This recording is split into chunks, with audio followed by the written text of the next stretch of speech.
are sent up here to pacify us. They're sent here and set up here by the white man. This is what they do. They send drugs in Harlem down here to pacify us. They send alcohol down here to pacify us. They send prostitution down here to pacify us. Why, you can't even get drugs in Harlem without the white man's permission. You can't get prostitution in Harlem without the white man's permission. You can't get gambling in Harlem without the white man's permission.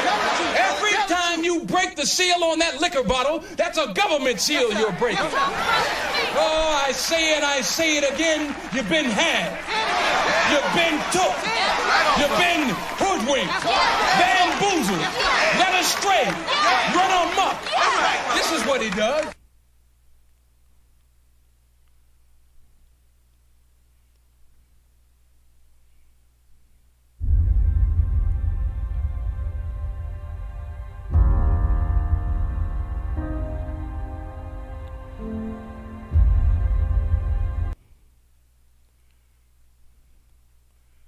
What's up, everybody? How is it going? So, all right. So, yeah, I'm gonna do something a little different today. Do something a little different, a little bit different. I'm gonna go ahead and go on camera here. Let y'all see me, but if it becomes too distracting, man, I get kind of distracted. I can't look at the chat and then look at you and look at and see myself because I'm not used to being on camera and it's very, very distracting. But I will do my best not to look at my own image this entire time. But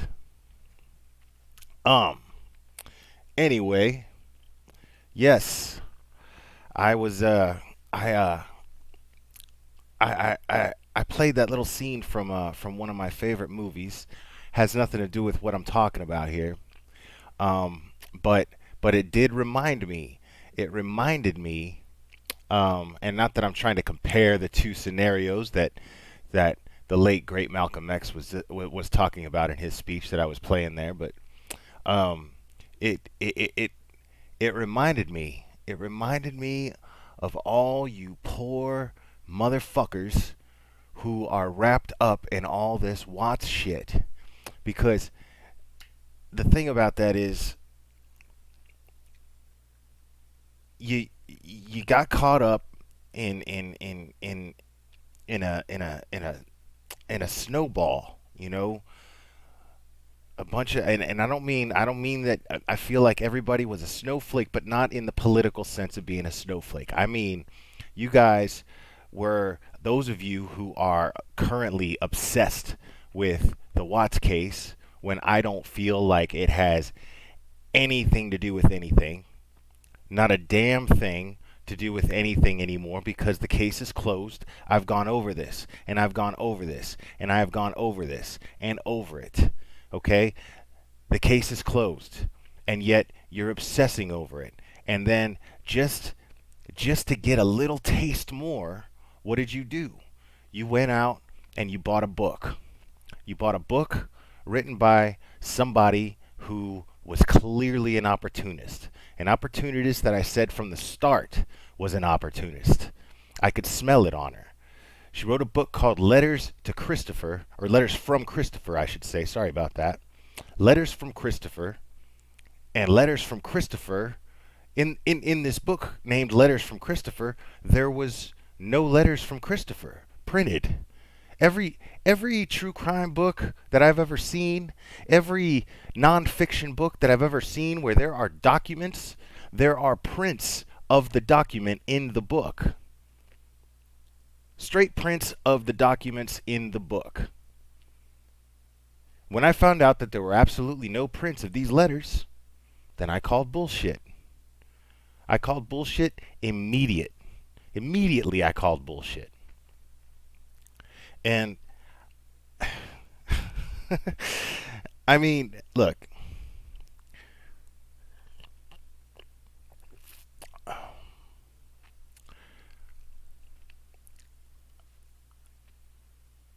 Let's take this one book that I mentioned before. I mentioned a book that I read because I'm partial to Hunter Thompson, and Hunter Thompson wrote a book that I talked about on this channel before called Better Than Sex, and it was about his venture into politics. He ran for sheriff of a town in Alaska, and he lost, but mostly what the book was actually about was his involvement, his direct involvement and influence on the Clinton Bush uh, election in '92. And this man was in direct contact in direct contact with Bill Clinton, and he and Bill Clinton would send faxes back and forth to each other. And what I loved about that book, when he talked about these faxes and the exchanges and his thoughts when he was sending a fax or receiving a fax, they had he would show the actual faxes in the book, and you see that they were in Bill Clinton's handwriting, and the responses were in Hunter Thompson's handwriting. And I think that's the very least that anybody should ask for when they're reading a true crime book or a book about true events, and a book that is revolving around documentation, which I think it's fair to say a letter from a serial killer is considered documentation, much less numerous letters from a killer, a convicted murderer. And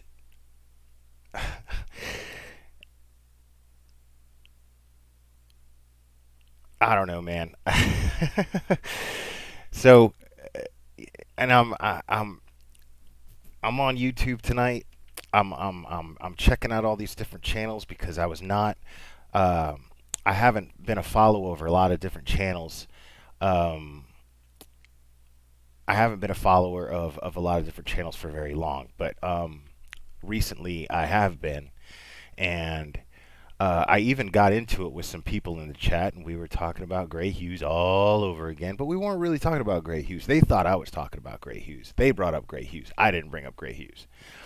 But I discussed what I've discussed on this channel a lot, which was how poisonous I think it is for the true crime community to have the drama community and the true crime community spill over into each other, and I find that very, very, very dangerous.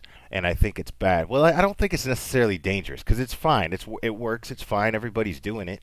But the problem is I just see I see better things happening for the true crime community in as a fan of some of these true crime channels. I see better things happening for that platform, and I don't see them happening as long as the drama community and the true crime community are spilling over into each other. And I think I want to see better things happen.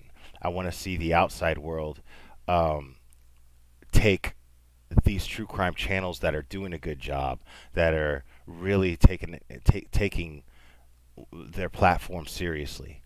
I want to see them look to the YouTube true crime community when nobody else is doing what needs to be done, or when there's not enough being done, when there's simply not even enough resources.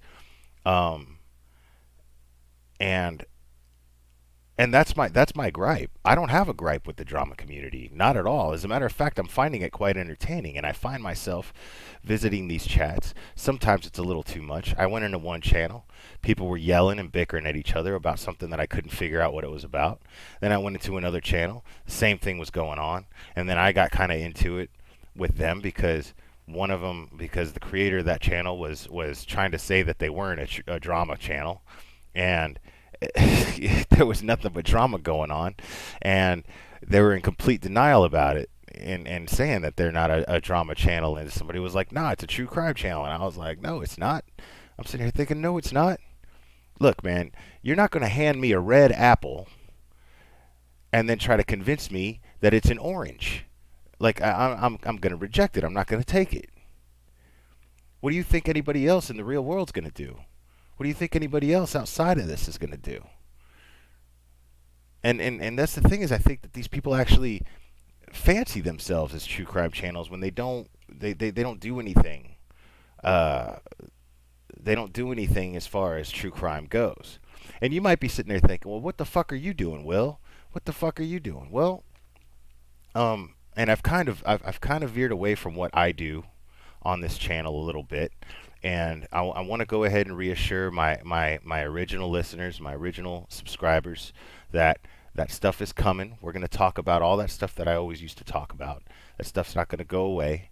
Right now, I'm just kind of going on live from time to time and kind of documenting my experiences on these interactions with these other creators. And so far, it's been very pleasant for the most part. For the most part, it's been very pleasant, and I really, really, really like some of these people that I've been interacting. Pretty much everybody that I interact with personally. I don't even have a problem with Gray Hughes. I like Gray Hughes. He's funny. I think he's funny, but if I'm talking to somebody, I'm gonna call them out on something, and I already discussed, and I actually apologized for my interaction and altercation with Gray Hughes on Science Girl's channel, and but I'm not apologizing. I want to be very clear about something. What I'm apologizing for is the way that I went about expressing my feelings, the wheels I used to get to making my point. That was irresponsible, because I was under the influence of alcohol, and that was absolutely irresponsible. I can't expect anybody to take me seriously if I'm drinking. Of course not, and that shouldn't have happened. So, it happened. I apologized for it, but I'm not going to apologize for what I was feeling and the reason why I felt the need to bring it up. And I still feel strongly about that. I think that a true crime channel, a true crime channel is going to be taken a lot more seriously if they separate themselves from the drama community as best as they can, and not be so worried about what their image is. If you're worried about your image and you want to be taken seriously as a creator, then in my opinion, you should focus on the things that you are creating. You should focus on the things that you want to be known for as a creator. Absolutely. So that was my issue. And I don't regret bringing that up. I just regret bringing it up then under those circumstances. Absolutely. Because of that, and rightfully so, a lot of people in that chat who were criticizing me for criticizing Gray, they were right. They were like, well, how do you expect to be taken seriously when you go on there drunk? Good point. Good point. Which is why I'm never going to do that again. We weren't even supposed to be talking about that stuff. So, you know, a lot of us have some growing to do, and a lot of us have some self-reflecting to do to avoid hypocrisy. Myself included in that. I'm not trying to exclude myself from that.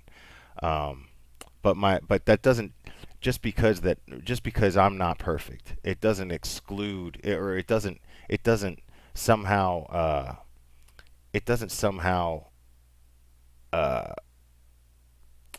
take away from the fact that my feelings about how I feel are about this platform and this community. It doesn't take away that those feelings are genuine. So that's my issue. Real quick before I go on, I'm gonna say hi to people in the chat here.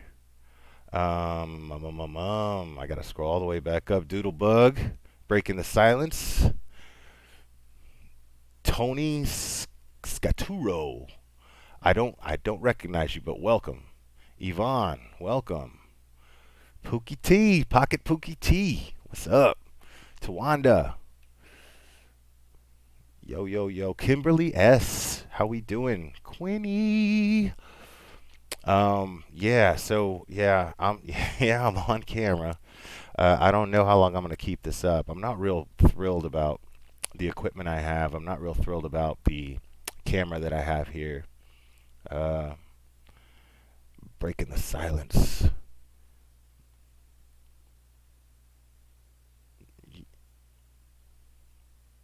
See, I keep hearing that argument too, breaking the silence. You're saying crime is drama to a point. Fair enough, but that's different. I agree that drama, there wouldn't be a murder, there wouldn't be a crime if there wasn't drama involved in it, right? But the kind of drama that this stuff is, that's entertainment. That's entertainment drama. There's nothing entertaining about the drama that revolves around a true crime. At least it shouldn't be. And if the point is to try to make a difference in the world, and the point is to try to avoid these crimes from happening, or try to get justice for victims, real life victims, then how in the fuck is bickering amongst each other gonna help that?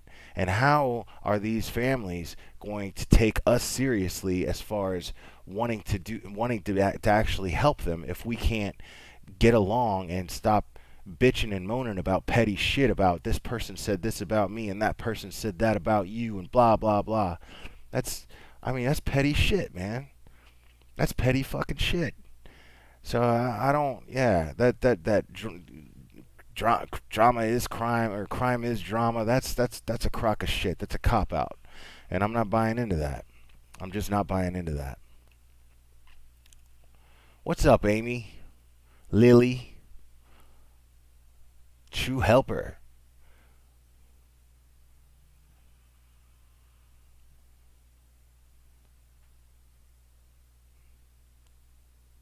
Yeah, Tawanda, I know, and that's the thing is I see the thing is I did not own. Maybe my words mattered, but the thing is m- uh, my words my words they didn't hold any water because I you know if somebody's a drunken fool, nobody's gonna take them seriously, and they're acting stupid, and I wasn't showing him any respect in the conversation, and I was really dismissive. And I still know why I was dismissive of him because I was seeing exactly uh I was seeing exactly the result of me confronting him and his reaction, and that's what was happening.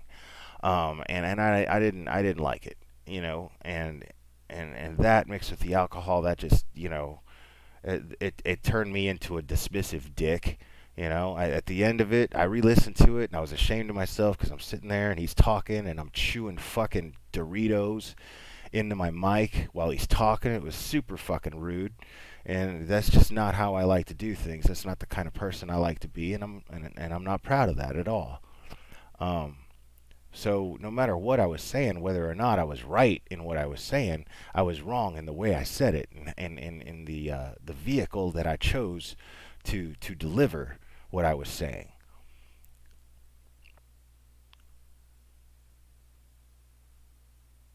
Yeah, and yeah, people do that shit all the time, Amy. What's up, Shannon? And let me address this real quick. All right, so look, I'm gonna be a good boy, and I'm not gonna say too much.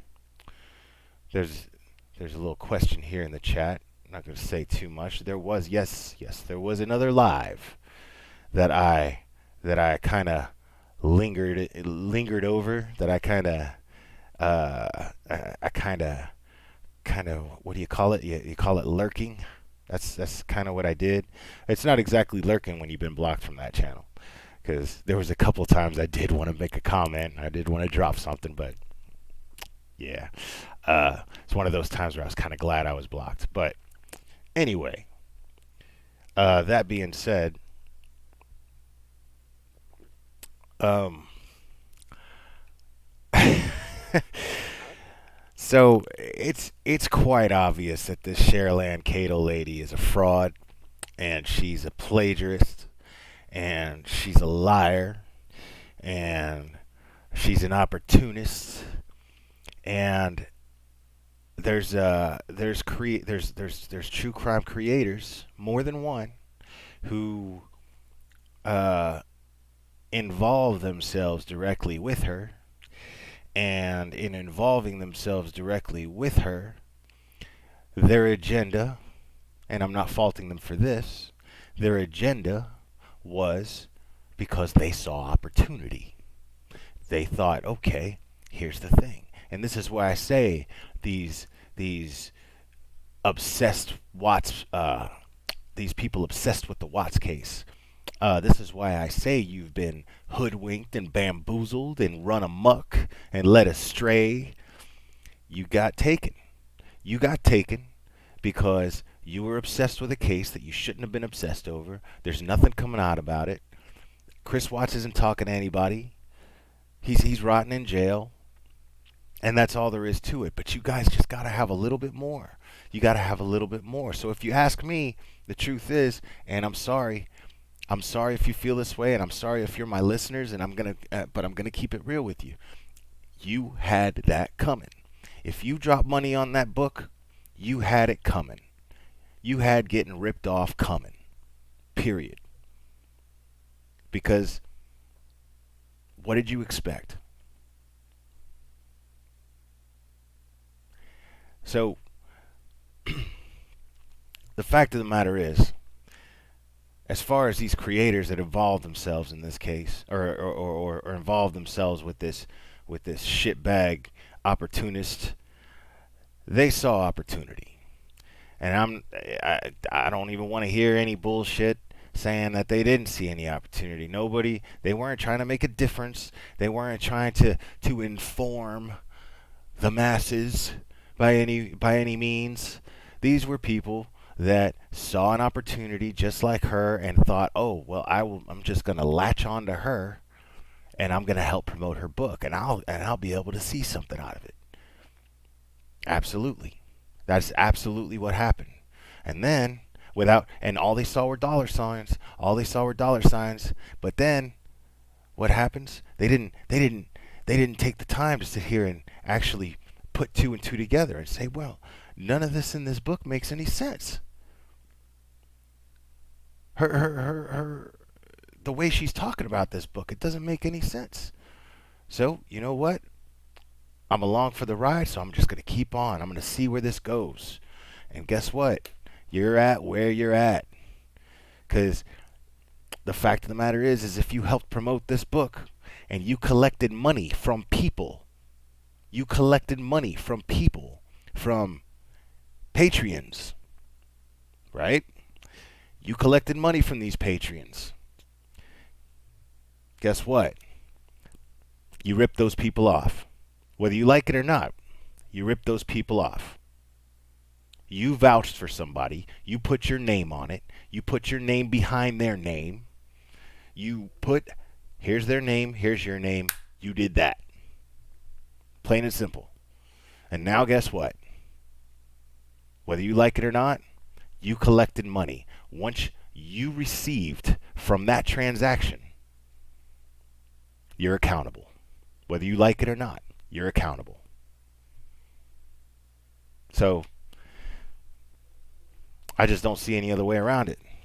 So, instead of trying to throw somebody under the bus and instead of trying to weasel your way out of having any type of association with her and trying to act like you were a victim of hers just as much as anybody else who gave her money, you didn't give her any money. What you did was you tried to get a piece of her money, and in the process collected money for yourself from the same people buying the book.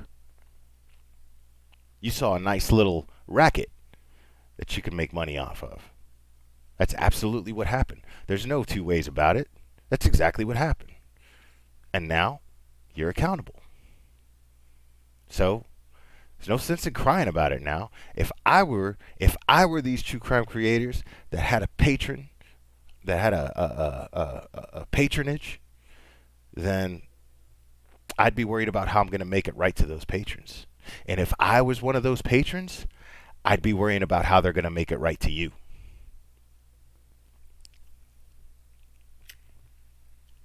So, having said that, how's everybody's Friday the 13th going? Because it's been a fucking cliche one for me.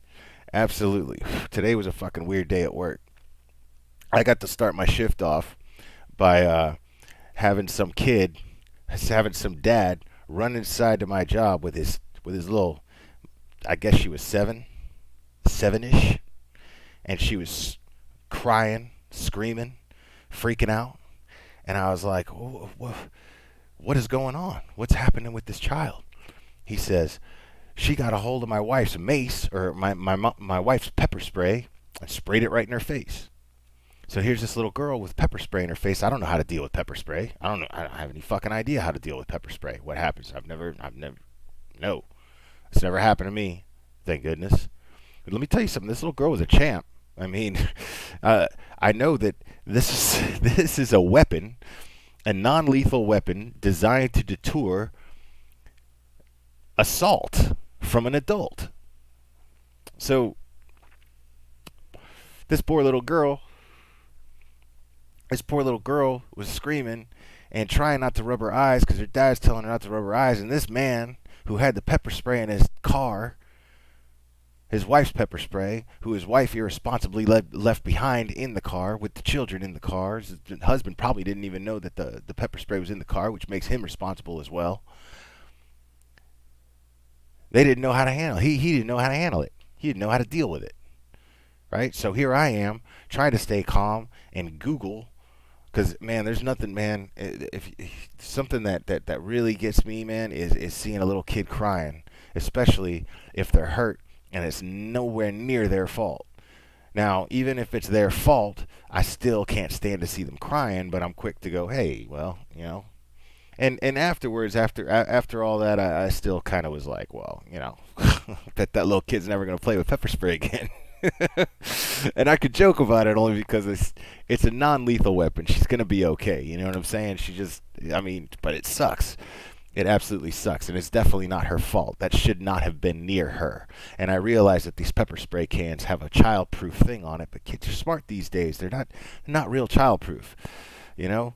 Kids figure things out. They got hands and they got brains. They got fingers. They could figure out how things work, and they could figure out how to somehow, you know, get to it.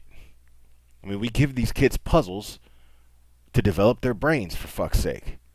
They're not going to figure out a child-proof cap on something. Give me a fucking break. Get real. So this poor girl, she's screaming. Dad's trying to flush her eyes with water, and he's already been doing this for a while. And I'm Googling how to remedy pepper spray, and it's, I find this site and it tells me, it's oil-based, and oil and water don't mix, so don't throw water in it. So I'm like, stop putting water in her face. And it's telling me, you got to put soap, preferably No More Tears shampoo. I don't think that guy had any on hand in such an emergency, but he most definitely, we had soap. They said use dish soap if that's all you got. Any soap will do to break up the oil. So that poor girl is going to remember Friday the 13th for the rest of her life as the day that she sprayed herself with pepper spray right in the face. So I do hope that that's not going to be too traumatizing for her. I do hope, but she seemed like it was funny because she seemed like she was a champ. She seemed like she was doing all right, and handling it. She was doing everything her dad said. She wasn't going, no, she was just, counting on her dad, like, please make this stop. Because I can only imagine the pain she was going through, because I've never been sprayed with pepper spray. So Yeah, I felt bad for her. I felt real bad. Um, so what are the chances of that shit happening when you work at a fucking gym? Uh, so uh, so there's that, and then you got parents leaving their kids alone in the pool area, and then another parent going and calling the other parent a bad parent because they left their kid alone in the pool area, and why are you leaving me responsible for your kids? Blah blah blah blah blah blah blah. So you got this Real Housewives cat fight going on, pretty much. Same kind of shit that was going on in these drama channels that I was in the chats for, and I was, you know, I mean, and what's funny is I actually enjoy them, but I don't enjoy them. I don't enjoy them when they're like that, which is ironic because that's what people really subscribe to is when one creator is on a panel with these other creators and they're just yelling and bitching at each other and being mean and taking low blows and you know that's when you see the popcorn emojis and the eyes, you know. So um, I but and at first I was kind of like, but I but then it just got loud, man. It got so goddamn loud, you know, and everybody's just yelling over each other, and it was, yeah. So I mean, that's the thing, man. I mean, who's you know, you're you're not gonna watch, the Kardashians and then be like, man, I really wish they were on top of this Patrick Frazee case. You know what I'm saying? That's just that's never gonna happen. Man. We need. You know whose help we need to find this missing little girl?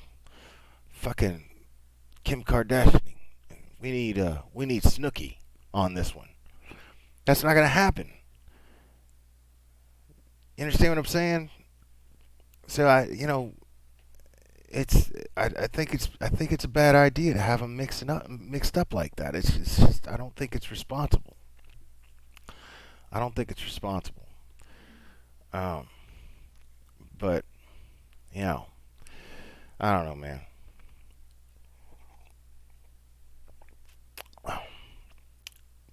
Oh, Barnyard Hard.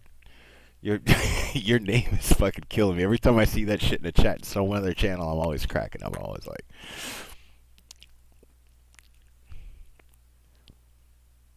yeah, no, she's not gonna mess with pepper spray again. I guarantee you that, mind crime. That is for real. But I mean, look, I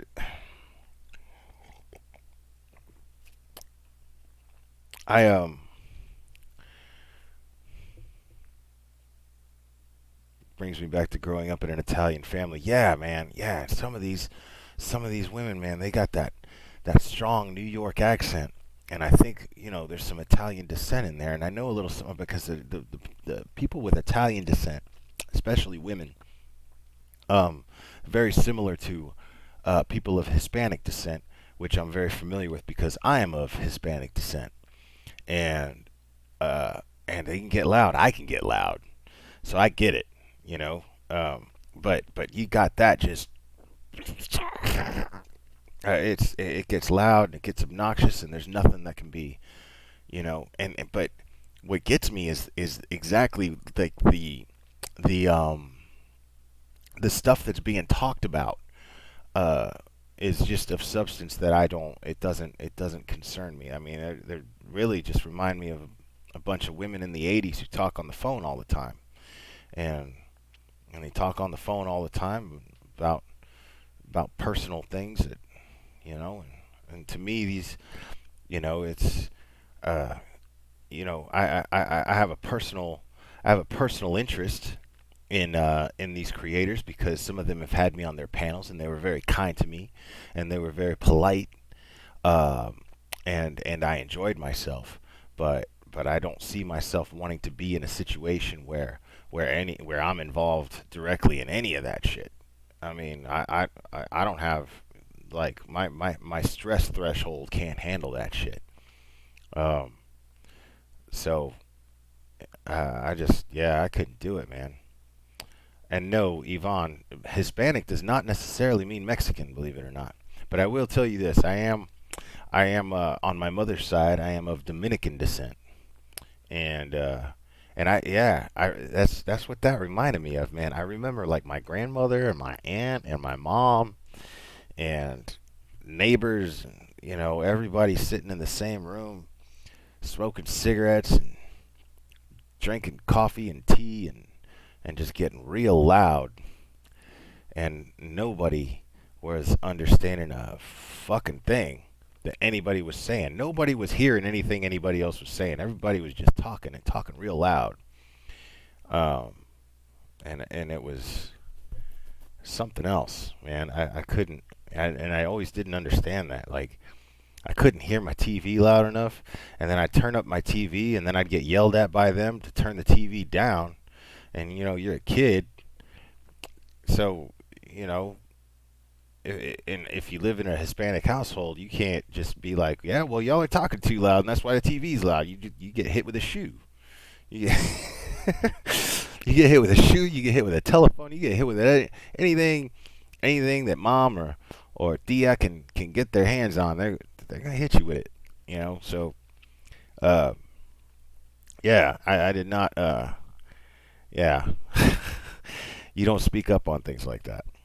You don't speak up on things like that. But um, anyway, I yeah, that's kind of exhausting. So, but other than those isolated incidents that were happening at work, it was very quiet and very slow. I was not busy with things, so it allowed me to just kind of sit on YouTube and join chats. And I'll tell you what, though, I was on Bridget Parker's chat. She had a live going on, and she was talking about I want to say Michael Wayne something. It was a case she was talking about. I already forgot the last name of the dude. Charged with 5 murders, children, I believe, and it was pretty fascinating what she was talking about. And I think she's got a really, really good channel. I think she's got a bright future on YouTube covering these cases, because she was doing a really, really, really fantastic job with it, and the chat was really chill. Like, I remember going in there and being like, "Oh man, this is nice." So yeah, it was quite pleasant.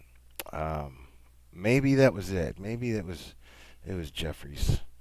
I want to say it was Jeffries. Let me no, Michael Wayne Jones. Michael Wayne Jones.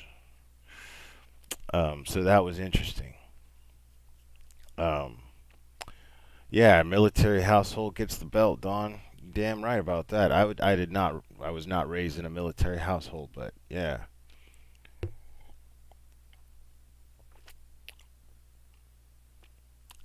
Um, yeah, I've gotten the wooden spoon. I've gotten soap in my mouth. I've gotten yeah, all that shit. Yeah, Hispanic household, man. There's in the military household. There's a structure. There's a structure to methods of discipline. In a Hispanic household, it's quite passionate.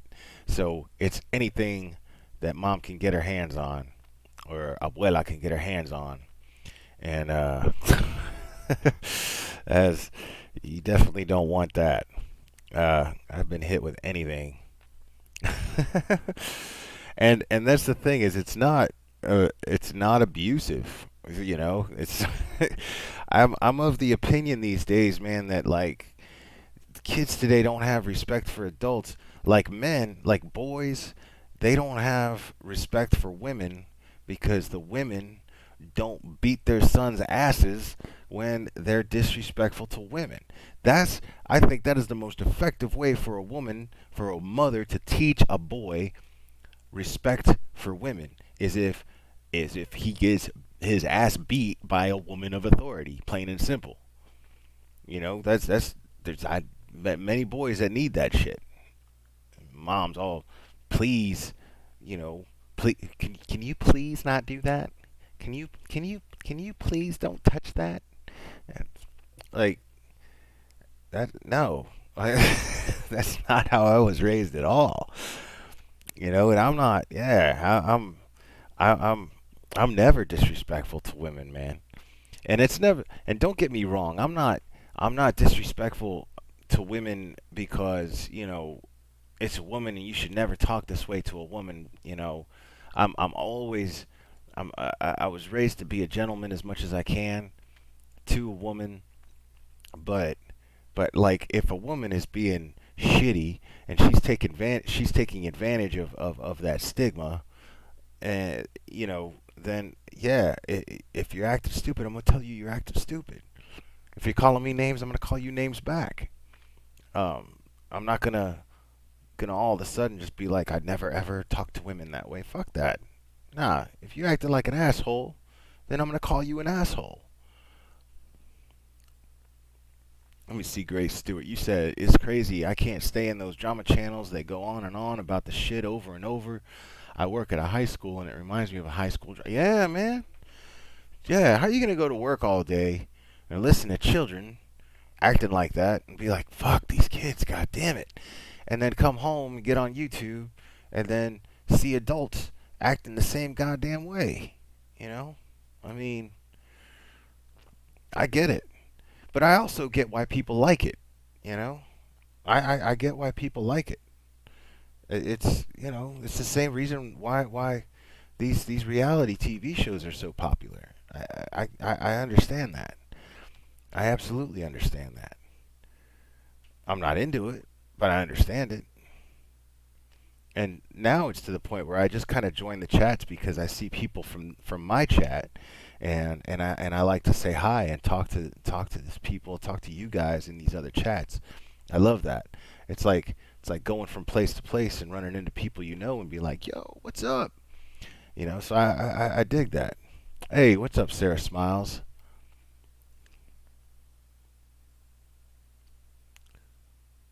Yeah, their parents. Yeah, I mean, that's the problem, man. I said it before, man. Tell you something, man. Kids are fucking animals, dude. Like you you can't just let them run around and do whatever the fuck. You got to teach them to be civilized. It is a parent's job to civilize their children. You can't just expect them to just because a child has a good heart and has a good soul and has empathy, it doesn't mean that they're going to teach themselves how to behave with other people. You have to teach them that.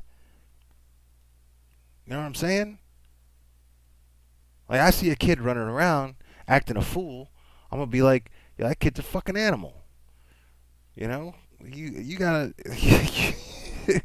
you gotta housebreak these people, man. That's what you gotta do. They gotta be housebroken. That's your job. That's your job. So that when they go out into the real world, they you know they go off, they leave the nest, then they know how to act. They know how to treat their spouses.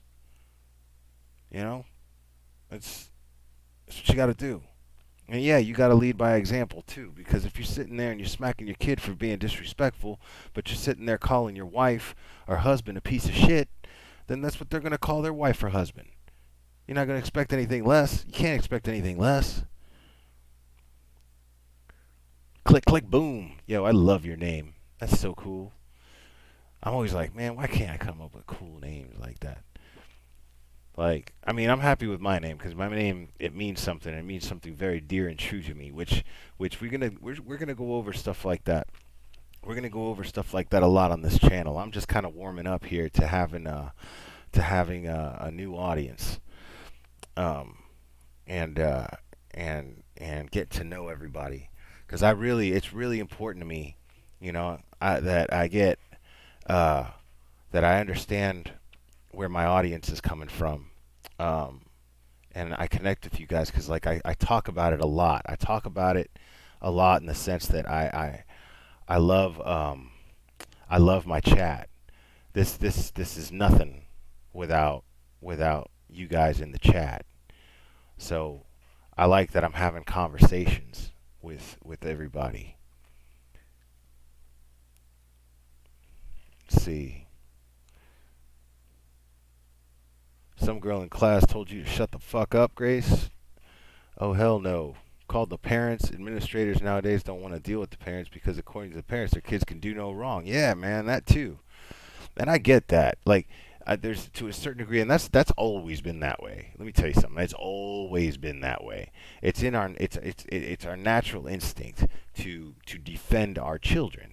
There's absolutely nothing wrong with defending your children, but when you're sitting there and you're in complete denial that your child is capable of doing something that is clearly that they clearly did, then you you know what I'm saying? Then you're just in fucking denial, and you're not doing the child any good. Not doing the child any good by denying. What you're doing is you're teaching them denial.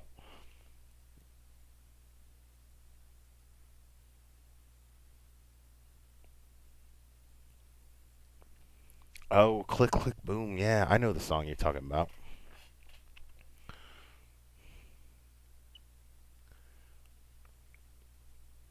Yeah, man. People are definitely addicted to drama, man.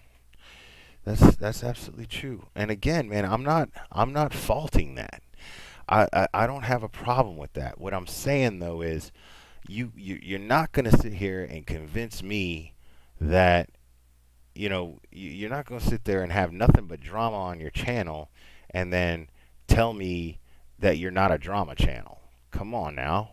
Like, keep it real. If you're a drama channel, wear it. Be proud of it. You know? There's a couple of creators that do that. They're like, yeah, it's a drama channel. Fuck yeah. Love the drama.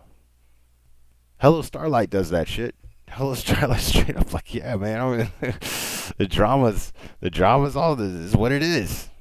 This is drama. You know. I'm not into it really, but I respect the fact that she owns it. You know.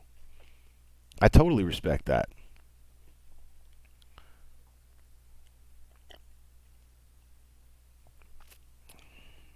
Let me see Sarah Smiles.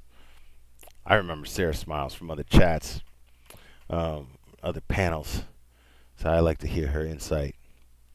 My daughter likes to challenge me, but she's 6. Will learn. My son is 18, and he is very respectful and well behaved. Never had any issues with him and behavior.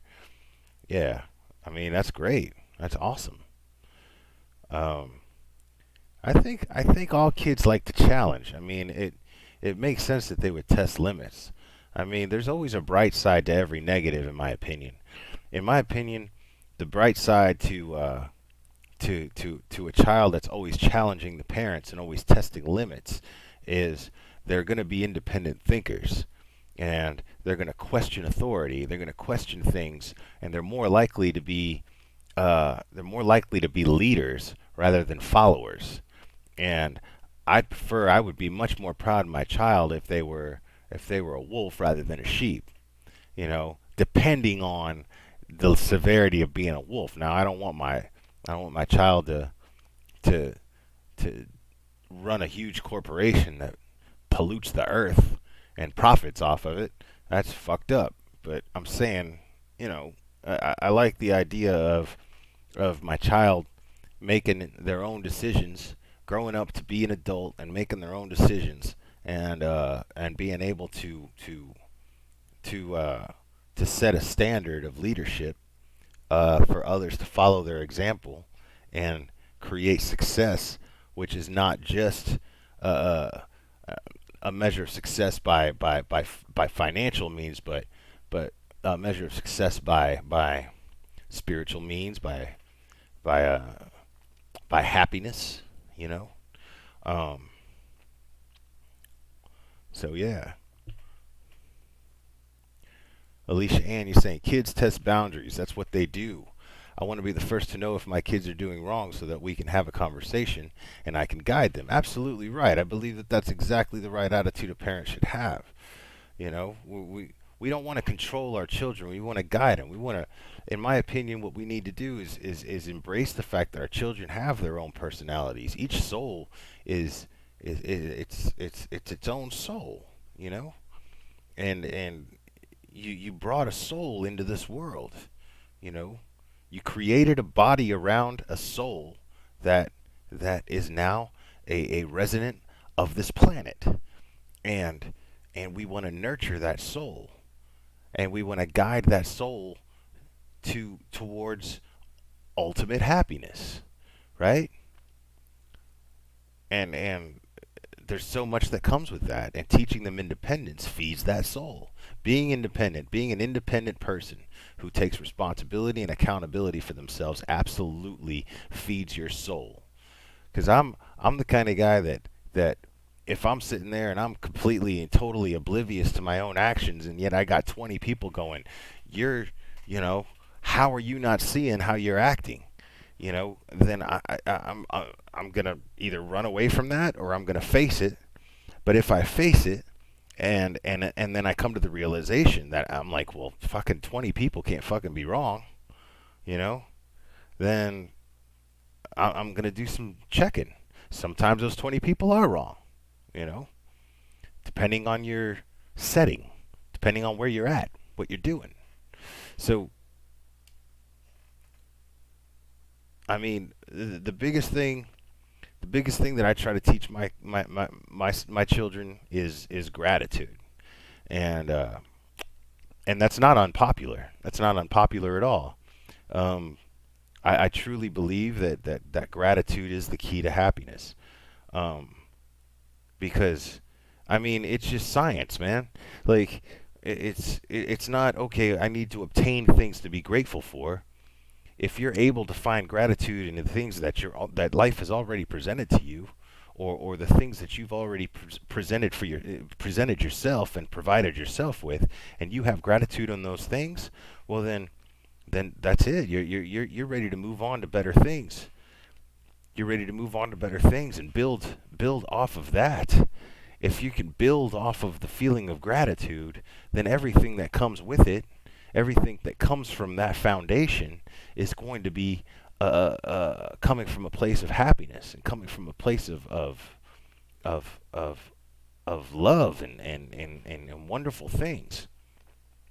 So I'm real big on that. I'm real big uh, uh, on making my environment more pleasant for other people.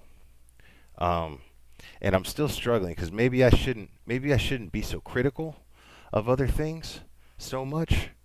Um, it's just that I want to see something with a lot of potential make a good difference, and that's why I sound so critical about certain things that I've been talking about here on YouTube. And I genuinely want to see wonderful things happen from this community. And I genuinely want to see uh, a positive difference in the world made, because I'm a dreamer, you know. I'm an idealist, I guess, you know, and maybe to an unrealistic level. I get that, but um, it's genuinely how I feel. So I don't want to suppress my genuine feelings, and I don't want to, you know, it's how I feel. I want to express myself on my channel, and I know that that's why my original listeners and subscribers that have been with me since the beginning. And I've only been on here 6 months. I thought it felt like longer. It felt like almost a year, but literally, I looked at my YouTube thing. I never really paid much attention to it, but my first video that I made was 6 months ago. That's how long it took me to have the balls to come on here on my own. So, um, so I've only been doing this for 6 months. So I'm even greener than I thought I was, and uh, I really, I seriously, still very much truly believe um, that wonderful things can happen within this particular corner of the community. Undercover boss. Let's see what she's saying here. I'm normally a lurker. This is my first time in chat. The Glare. Nice to see you. Loving your channel. Wow. I'm glad you love this channel, Undercover boss. I'm glad to have you here. Thank you. Are my mods even in here anymore? I be even boring my mods to death sometimes.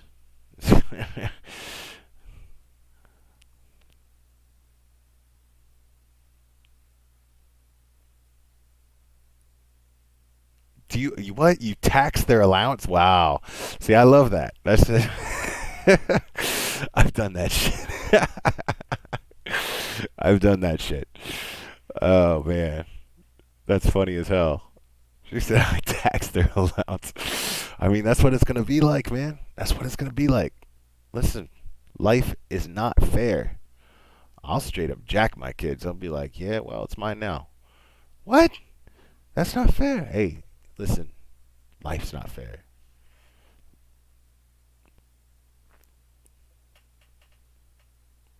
Badly bad ideas. How we doing?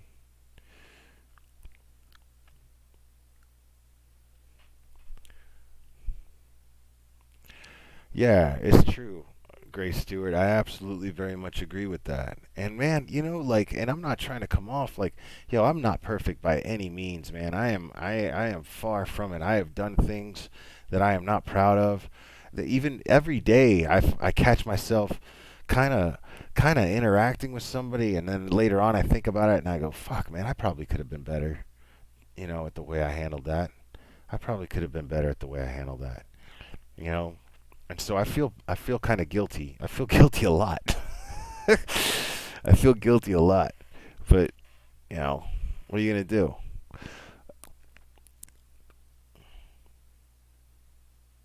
I mean, all you could really do is just do the best you can, you know? All you can really do is just do the best you can, try to have fun and try to enjoy life, and and try not to be too much of a dick, you know? And know when to be a dick. Like if if you're so nice to people to the point to where you're disrespecting yourself, then I think it's okay to be a dick. If somebody's taking advantage of you, then it's okay to be an asshole to make sure that you're not being taken advantage of. And I see that all the time. I see people that are just desperate to get along with everybody, and then there's some people who are grateful for having that type of personality within their environment, so they feed off that, and it's a positive exchange, a positive back and forth of, hey, I dig where you're coming from and what you're trying to do, so I'm gonna show you a particular appreciation for that with my behavior towards you. And that's always very, very cool when people do that. But other people see that as a sign of weakness, and they take advantage. And I think that's like um, when you talk about uh, Cab Seven situation, man. I that's what I think. I think these people who are swatting him are taking full advantage of the fact that he doesn't want the conflict of going to war with these people, and they just get off on seeing this nice person just sit there and take their bullshit. But there's a lot of people in this community have got wind of this, and they've taken control of the situation, and now it's in their hands. And I would say that I feel sorry for them at this point, but I don't. I hope they get exactly what's coming to them. And the only thing that sucks about drinking coffee when I'm doing this is because I get to talking so much, and and it gets cold, man. Dari D. Dari D. Hi, the Glare, new sub here. Great to catch a live. Thanks for standing up for Cap 7. Hey, man, I'm I'm coming from a place where thank you for supporting Cap 7 and understanding where he's coming from. I think that's the best thing that any of us can do right now. Um, there are people whose special area is to track down the type of people who are giving him a hard time, and we let them do their jobs, let law enforcement do their jobs, and let Boyd do their jobs, and or do what they do, But those of us who are Cab 7 supporters, I think the best way to support Cab 7 is to try to take his message to heart and try to follow his example, because he's doing a very very good thing with his channel, and it's a beautiful thing. And we, if people are trying to shut him down and people don't like what he's doing, then the best fuck you to them is to show them that he has all the support that he had before and then some and more. So let's just keep giving Cap 7 all the support he's got as far as being a positive role model for the rest of us and showing love. I mean, this man will straight up, like, he'll look at the camera and he'll be so grateful for you, and then he'll be like, big hugs to everybody, and man, I love that shit. I love that shit. It's so cool, man. It's so cool. Let me see. Hold on. Somebody else said something real nice, and I need to acknowledge that real quick. Oh, yeah, Grace Stewart said, I love what you have to say. Love your channel. It's so refreshing. Man, I love that, man. That's nice. I love that. I love that. I love that you feel that way. Because I really want everybody to really enjoy this channel. Um, and I know, yeah, I got a comment today on one of my lives. I think it was from last night, and there was a nice tone to it. It was constructive criticism, um, and so it wasn't a rude tone the way that they said it, but they were like, man, I heard you say shit like 10 times in one sentence. And well, my response to that, I have said it before, um, is it's just the way I talk, man. I curse a lot. And some curse words I like a lot. I have an affinity for the word motherfucker, and I use the word motherfucker a lot. Uh, and if you're not, if bad language, uh, or so-called bad language, I don't consider it bad language, but so-called bad language, is something that you're sensitive to, then this isn't the channel for you. And I'm sorry to disappoint if that's the case. But I'm definitely going to I I wouldn't be I, I wouldn't be genuine if I tried to change that for the sake of a certain small group of people. Um, I need to be myself, and I need to express myself genuinely. And the listeners I have listeners that count on me to do that. Um, so and that's what's important to me. Um, so if I disappoint you, if the real me, who I am, disappoints you in some way, then you know, uh, I'd rather be disliked for who I actually am. You know, I'm not trying to sell anybody anything here. That's not what I'm trying to do. Yeah, I mean, fuck a filter, click, click, boom, right? I mean, this is, if there's any place in the world, I gotta have a filter everywhere I fucking go. You know what I'm saying? I gotta have a filter when I go out in public. I gotta have a filter when I'm at work. If this is the one place, if any, that I should not have to have a filter. It's my YouTube channel. I created this channel. I built this channel. So I I I've earned the right, in my opinion, to be exactly myself. So that's very, very important to me. And I think that those of you who appreciate my channel, that's one of the main reasons you appreciate it. All right, Alicia Ann, good night. Thanks for joining us. I really appreciate it.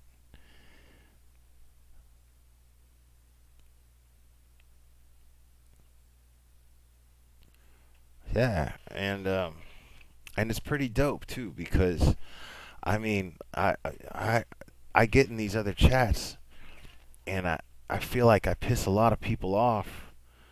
Um, and and I'm not trolling by any means. It's not what I'm doing, you know. But it's very, very refreshing that I come onto my channel because every time I come on my channel, I'm like, ah, shit. Yeah, I wouldn't be shocked if I got a bunch of trolls, you know. So, but I haven't. Everybody's been real chill in my chat. Even my mods know. My mods are like, "Hey, the channel's growing, man. Like, how do you want us to moderate this thing?" And I'm like, "Well, I don't want anybody blocked. I don't want anybody timed out. Not unless I say it's absolutely necessary." And they absolutely respect that because I want everybody on my channel to have a voice. I want to be able to, I believe in myself enough to to be able to have a conversation with you and be able to reason with you. And if it turns out that you're unreasonable, well then, you know, um, and I'm a firm believer of this. I've said this before. For those of you who are new, subscribers, the G.L.A.R.E, my name, the G.L.A.R.E, is a acronym that stands for gratitude, logic, awareness, acceptance, accountability, rationality, empathy, and resilience. And the resilience meaning that I have to be resilient and stick to these principles. But the rationality part is very, very fascinating. The rationality part to me is fascinating in the sense that um, uh, I don't have to eject irrational people from my life. Ever since I've made it a point to remain rational in my actions, I've noticed that irrational people have nothing to feed off me from. So they kindly remove themselves from my life. I don't have to worry about it. It's pretty fantastic. So and that happens. That happens quite a bit. Um, so I'm a big fan of that. I love to watch that happen. People just, if you remain rational, then yeah.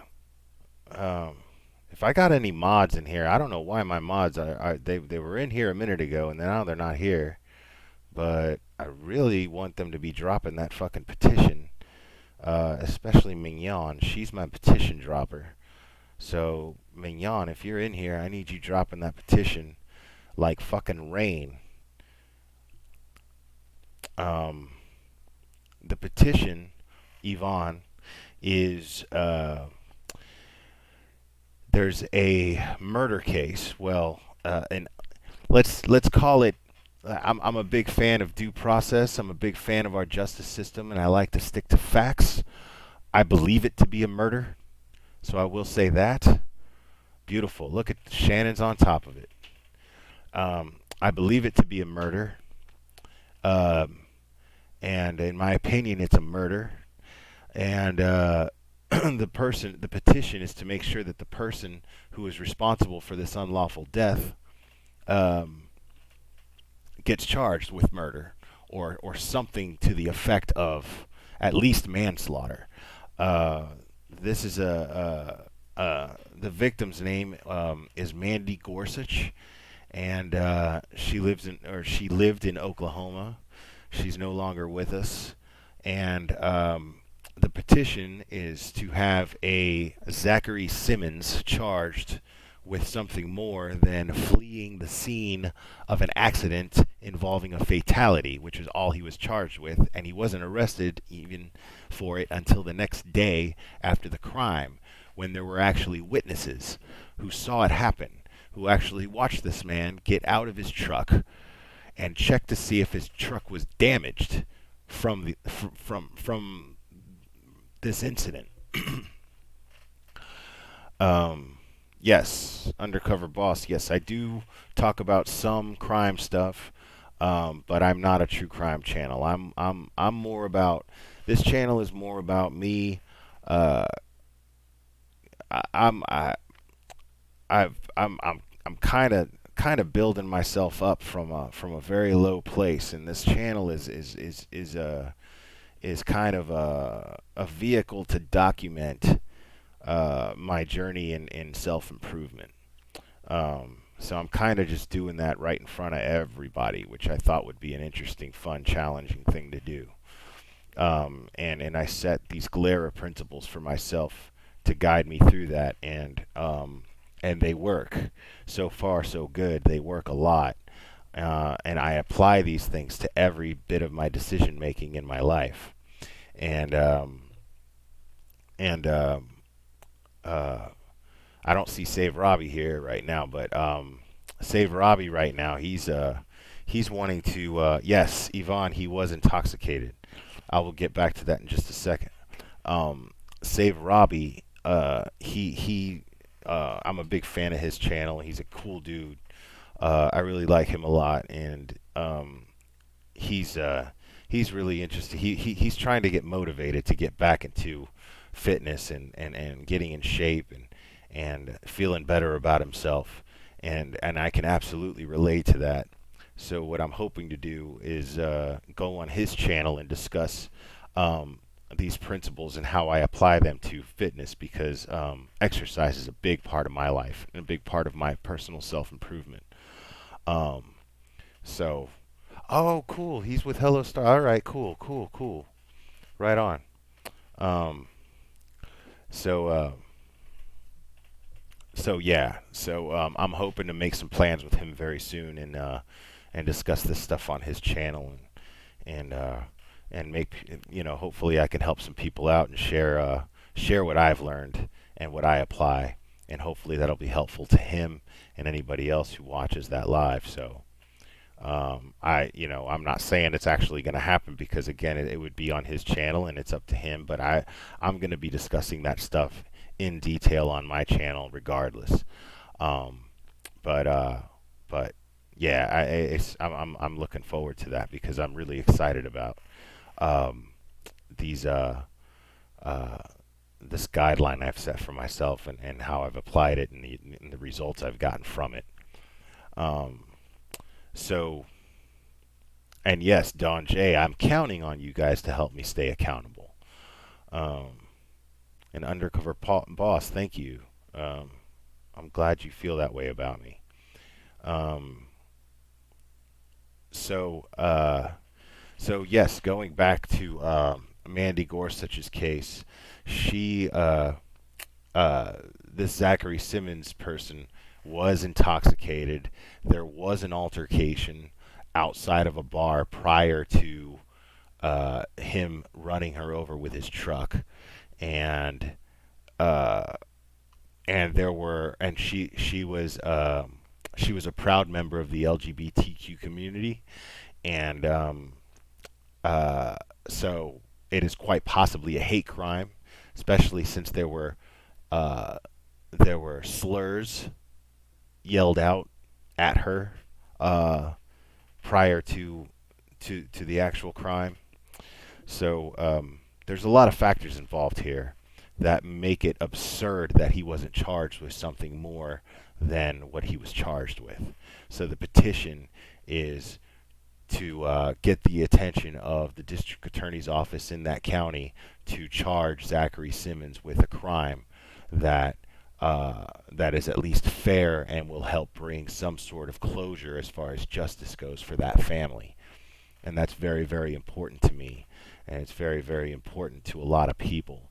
So if you could just take a second, click on that link that Shannon here, SAE Gen X, also known as Shannon. If you could take a second and click on that link and sign that petition, I would be eternally grateful to you for that. All it takes is just a second, so I would really, really appreciate it.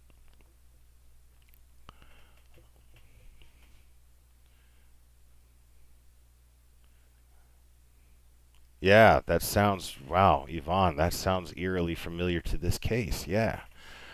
And I talked about this on Jay's channel too. So all you guys that are subscribed to Jay and you're not made aware of this particular uh, case. Uh, I talked about this case with Jay on J is for Justice, on her J is for Justice channel, and we got a lot of signatures for that petition there too. So until I hear a word from Mandy's friends, um, that that there's no need for signatures for this petition anymore, then I'm gonna pollute my chat with that. I'm gonna have my mods just flood my chat and make my chat stink with that petition. And it's very, very important to me. Um, and it's very important to some of my listeners who are very, very aware of this already.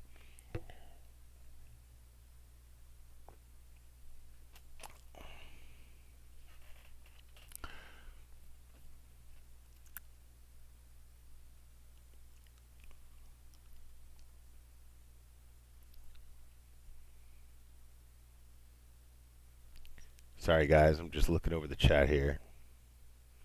At least you can see what I'm doing now. Normally, you can't see what I'm doing, and there's just this dead silence, But um, at least you can see I'm looking over the chat here, and I'm trying to. Uh,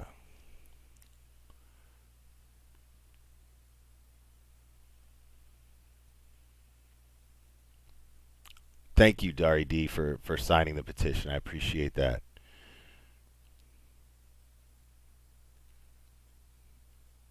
Yeah.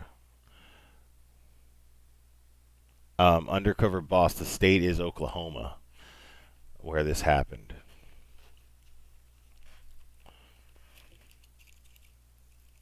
Yes, and if you can share the petition, if you guys belong in any true crime groups, please share the petition as well. That would be very, very appreciated. I really appreciate that if you did. Uh, Anybody who belongs in true crime groups or any groups, or even on your personal Facebook page, man, share that petition, please. It's really, really important. Um, if we can get people from all over signing this petition, it's hopefully that'll get the right people's attention.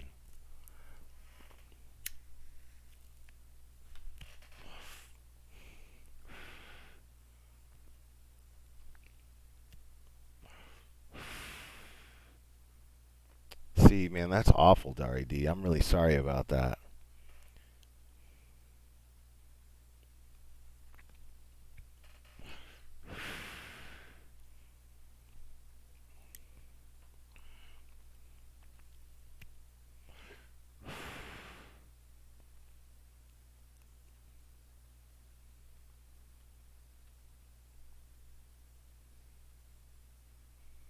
Thank you, Dari D. Appreciate that.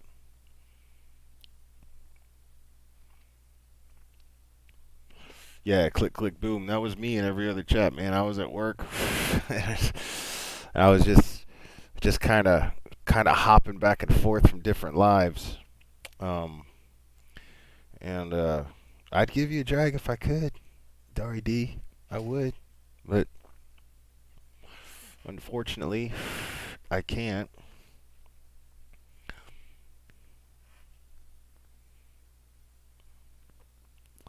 Um,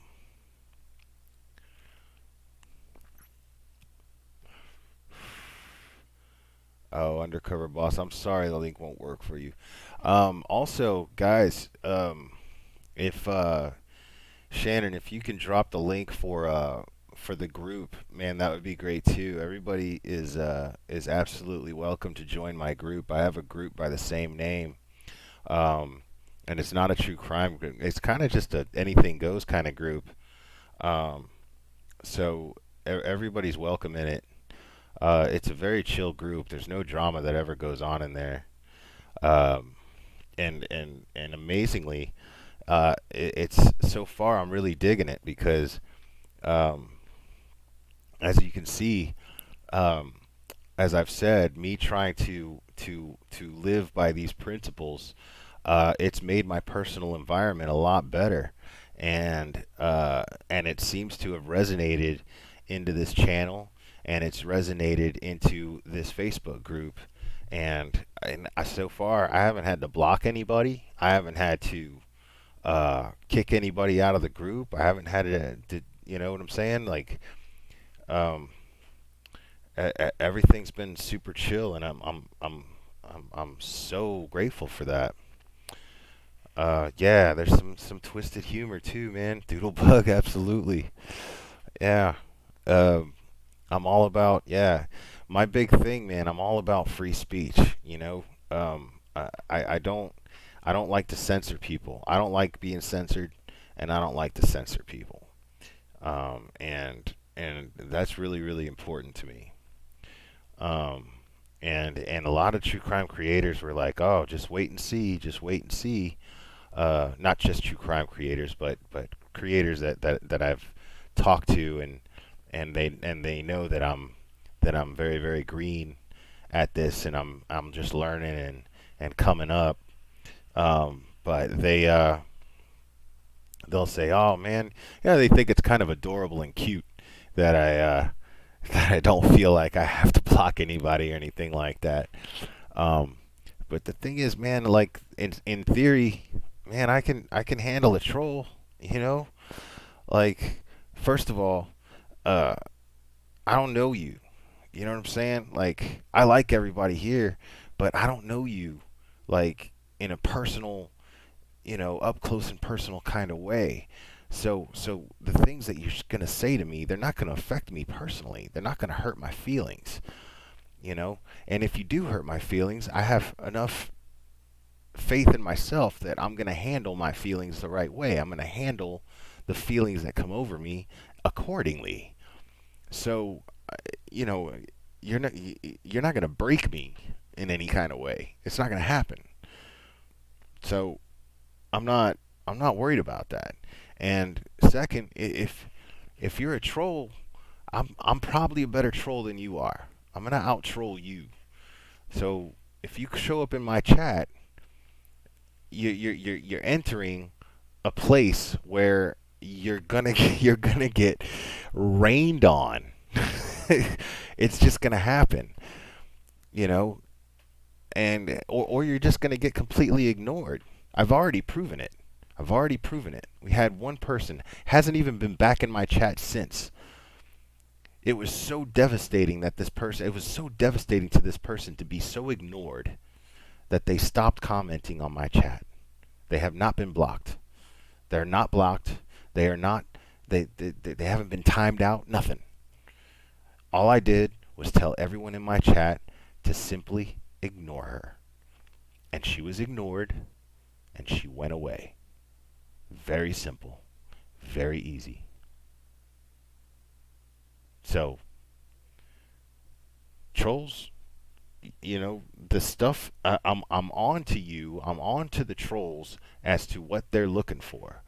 I'm on to the trolls as to what they're seeking.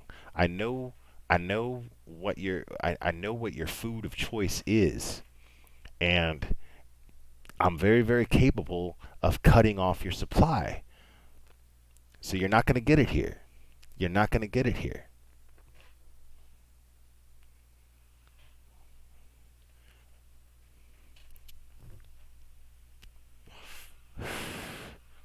So trolls welcome. You know, trolls welcome. If you think you can outwit me, shit, I could use the content. I could use the content. I'm more than happy. I'm more than happy to oblige you.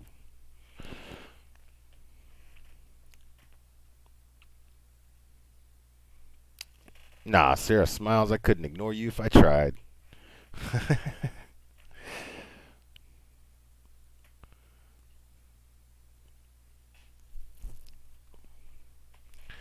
Yolanda, I mean, okay, you saying I wish the other channels did that. Well, you know, the thing is sometimes some of those other channels feed off of that themselves.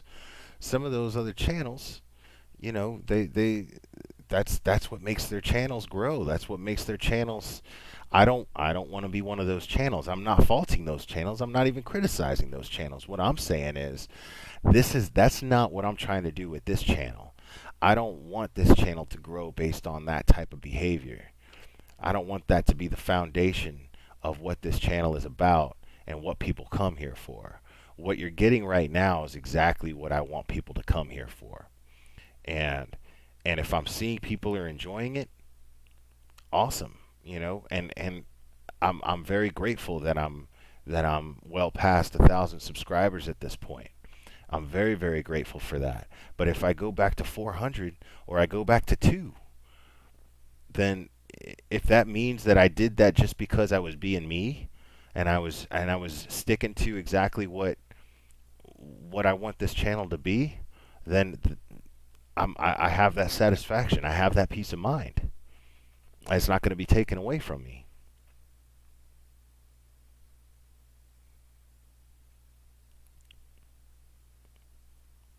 Don J, that's funny. Um, yeah, yeah.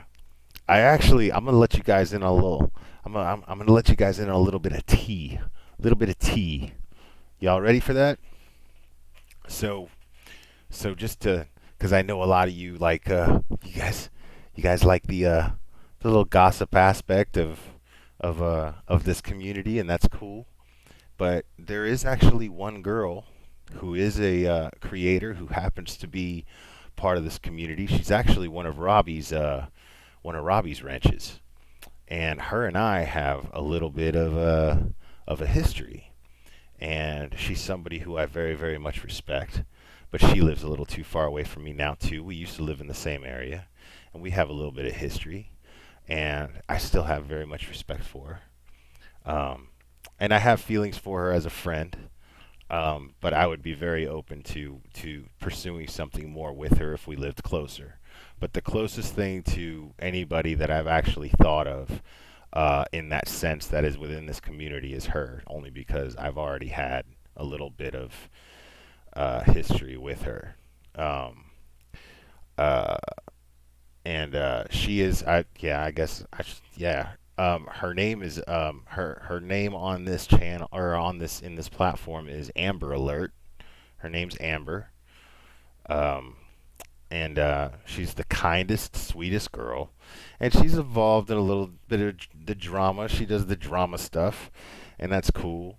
It's just not for me really, so we don't really interact too much on here. Um, but I had a lot of fun talking, chatting, being in the chat in one of Robbie's lives the other day. I woke up at like 6 in the morning, and I couldn't go back to sleep, and so I went. Um, And I, Yvonne, no, no, yeah, cold coffee, hell yeah, good shit. It's like a sore dick, can't beat it.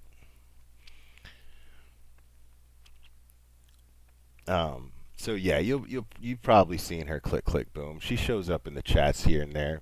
The thing is, you won't see her in chats as often as you see everybody else, because the thing is about her is she is a a dance instructor and a very talented dancer. Like she does like interpretive dance and things like that. Um, and then her idiot haters will call her a stripper, and she's not a stripper. Not even close. Um, she could be, but she's not. She actually teaches kids how to dance, and she teaches adults how to dance, and she's really, really talented, and she's incredibly sweet, and she's a full-time mom to a very, very sweet little girl. And I don't want to say her little girl's name on here. That wouldn't be cool. But she's her little girl is her best friend, and she spends all of her free time with her little girl. Um, and that's pretty much why you don't see her very often in these chats. Just once in a while, and she happens to be in those really early ones that that Robbie has. Because the only free time she has, I guess, is like before work, and before getting her kid up and ready for school and doing her mom thing. Man, she's a great example of a wonderful, sweet person. just in every possible way. Um, and she's funny and she's cool and she's, you know. So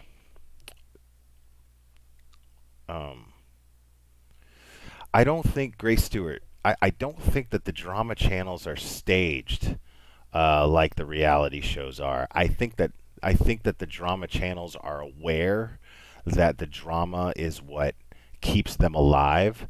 So they see a window for drama to happen, and then they just they kind of improvise and feed it, you know. But I think it's genuine.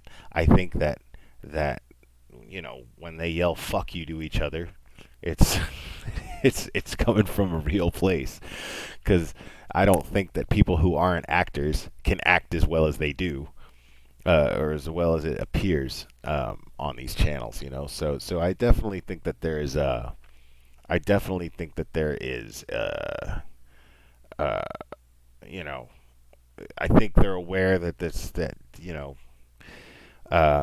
that's what their listeners tune in for, and they're just giving people what they want. Same thing as I'm giving you guys what you want on my channel. Um, but uh, but no, I don't think that it's staged.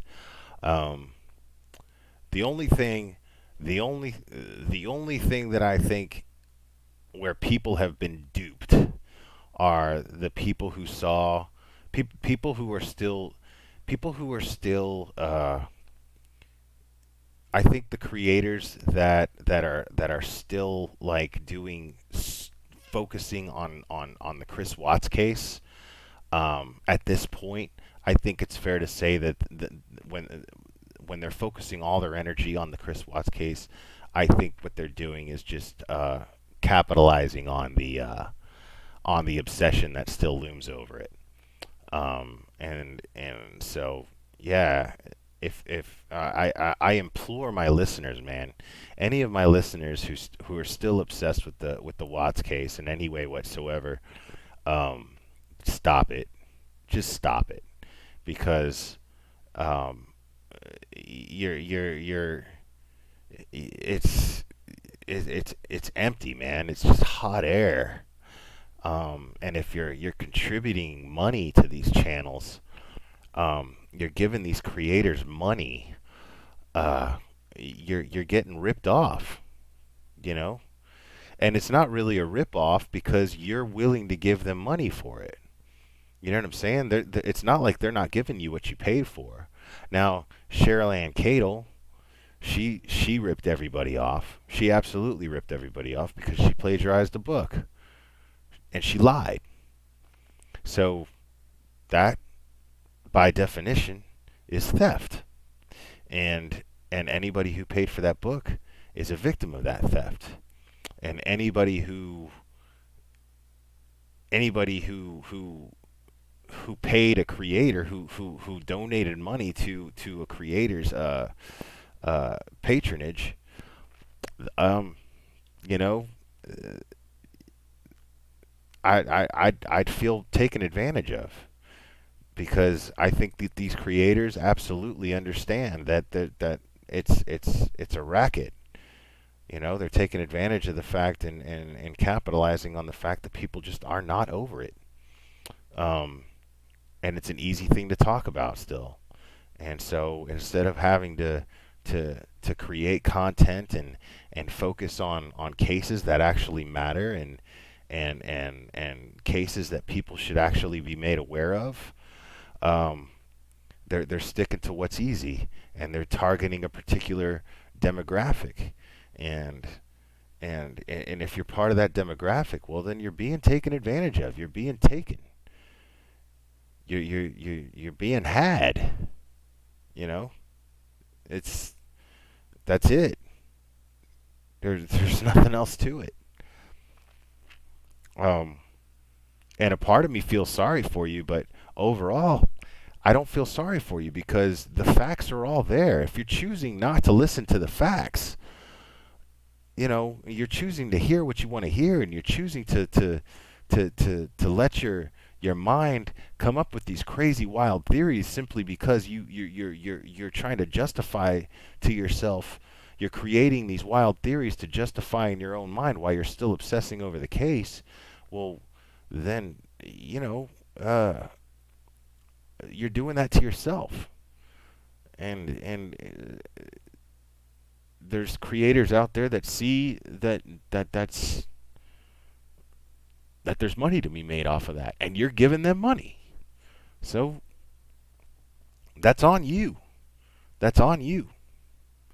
But that doesn't change the fact, in my opinion, that any creators who take advantage of that are, in my opinion, bottom feeders. Absolutely bottom feeders. So stop giving them your money. Like, it's stop. That's all I can tell you. I don't know about that book, My Daddy is a Hero. I think that book, I think that book, I don't know anything about the book. I don't know anything about the author. And honestly, I didn't really know anything about Sherilyn Cadle. I listened to her promote her book on a particular creator's channel, and I was just like, this woman is full of shit. And and then I was calling her out on it. I was straight up like, yo, you're full of shit, lady. I see exactly what you're doing. And then this creator's mods timed me out and then blocked me. So, and they're telling me to be respectful. They warned me at first. I'm not gonna lie. They warned me at first and tried saying, be respectful to our guest. And I'm like, I can't be respectful to your guest because your guest is a fucking bottom feeding piece of shit. And I can see right fucking through her. I'm not gonna keep my mouth shut about it. And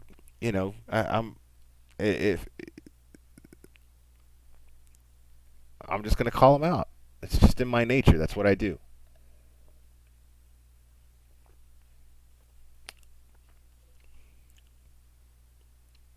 Okay, if it's written by a psychologist, okay.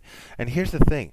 But here's the thing. I'm probably not even gonna read this book.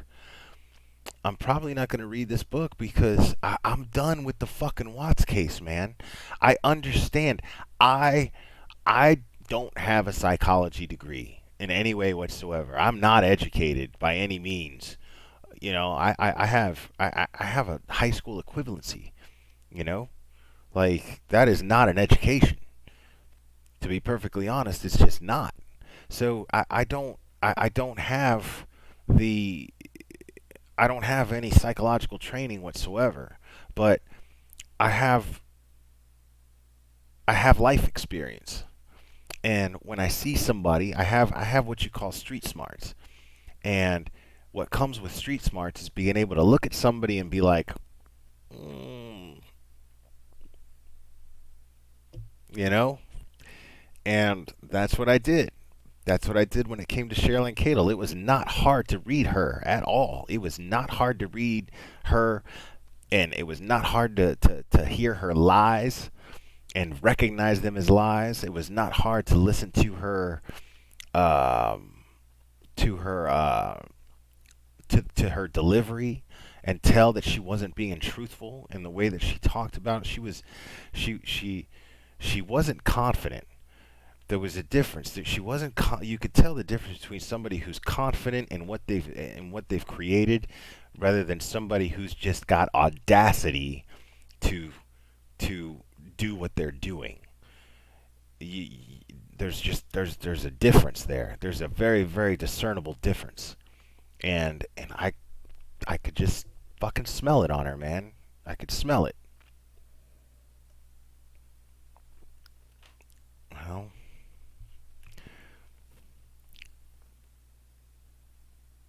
yes, I did, Doodlebug. Yes, I did. I mean, go back and listen to that shit. Go back and listen to the lives that I've done before. You know, I this is a subject that I have not stopped talking about. What's funny is it's very new to you guys, but anything that I'm saying right now about this stuff, I have been saying for months. I have been saying this shit. So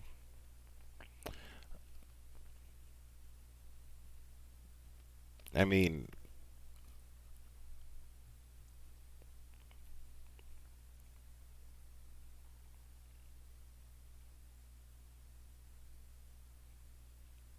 yeah, Dari DC, I admire that. You say you're street smarts versus book smarts.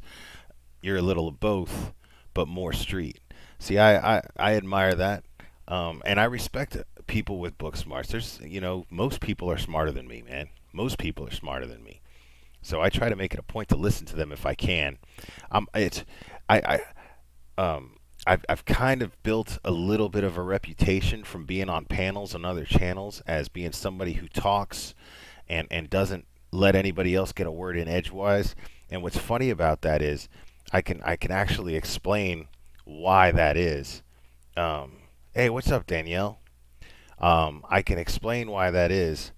Um, it's mostly because I'm kind of stupid, and it's really hard for me to get my point across. Um, and I get into a train of thought, and um, if I don't feel like I'm getting my point across, I'm gonna keep talking until I do, and and and then I don't give people enough opportunity to talk, and that's not fair, and it's kind of shitty. But it's not coming from a place of trying to be rude or not having an interest in what the other person has to say. It's that I'm just afraid that I'm not going to be able to say, or I'm not going to be able to get my point across, or be able to express myself. So when you see that happen, when I'm on other people's panels and you see that happening, I apologize. You know, that's where that is. That's not me. Yeah, it's not coming from a place of trying to be rude or having a lack of respect for anyone else's opinions or thoughts. Um, so I'm trying real hard to make a conscious effort to stay on task in my head, and that way give other people a chance to talk so that I can learn a little bit more. And yeah, it's being passionate too. Sarah smiles, true, but it's not an excuse for not giving for not giving people that I'm supposed to be in a conversation with a chance to be passionate about what they think and what they have to say too. That's not really fair. So I'm trying to make a real conscious effort to be better about that. Um, well, when I say stupid, Dari D, it's not that I literally think I'm stupid. I have a slower way of thinking. My thought patterns kind of take a little bit longer because I'm trying to be very, very clear, and I'm trying not to say something that I don't mean, uh, and I'm trying to choose my words carefully as I'm talking. That's why I pause a lot. That's why uh, you'll probably be able to finish my sentences faster than I can because I'm sitting here still trying to find the right words to express my point when you already understand what I'm trying to say. So that's kind of the way that my mind goes, and so it's not typically the way most people are, and I understand that, but it comes off like I'm being very rude, and I don't mean to be.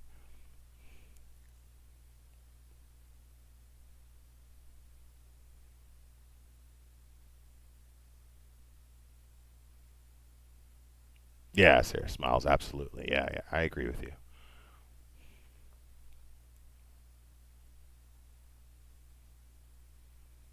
Um, oh, thanks, Danielle. That's sweet.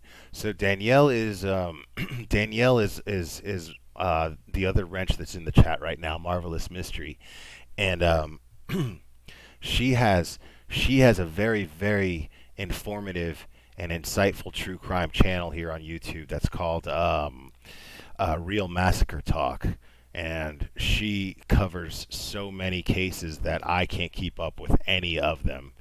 Uh, and she has asked for my help to help her run some of her groups, and I feel so bad because I haven't had the time. I've been so focused on this channel and focused on getting to know the community that I'm growing in.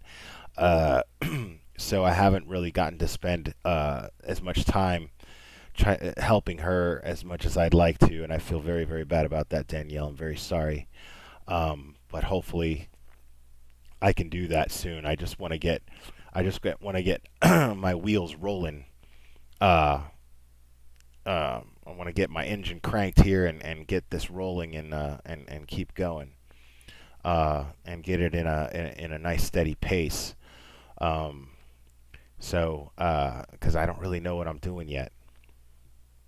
But guys, all of you guys that are true crime enthusiasts, and you're a fan of the true crime channels, true Real Massacre Talk is actually a very, very informative and very insightful channel, and it focuses uh, on several different cases that I believe are open still. So she tries to focus on these cases that are still open, and yes, she's got fantastic content. Beth Wade, you're absolutely right. So guys, if you're looking for true crime, like real good content on a true crime channel, check out Danielle's channel, which is real Real Massacre Talk. Um, and Danielle, you're more than welcome to drop a link to your channel uh, in this chat. Very, very much so. You're more than welcome to do that here. Um, because I definitely want you to be able to promote your channel as much as you can. And there's absolutely no reason why you shouldn't be able to do that here. Danielle is my oldest social media friend when it comes to the true crime community. She's the one who turned me on to the Watts case when it happened. Um, she's the one who connected me with the first group that I was in involving that case. Um, she's very, very involved in the true crime community, but stays completely out of the drama, which is amazing. Um, and she would probably get a lot more subscribers, and she would probably get a lot more attention on her channel if she did do that. But uh, it's not something that she feels. It doesn't match up with her sense of integrity, which I very much respect. She just wants to be absolutely fact driven. Um, and she's a fantastic example, in my opinion, of what a true crime channel should be. So yeah, please, by all means, subscribe to her channel if you're a true crime enthusiast, because I think that you'll be very, very happy with the content.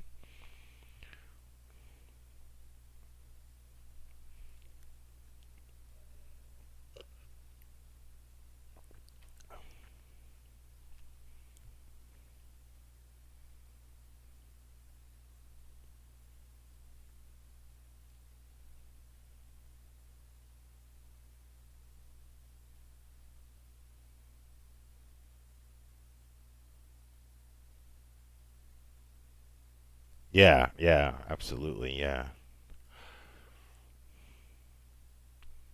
Yeah, your focus is definitely that of justice and truth, and I love that. Um, and I can't I can't endorse that enough.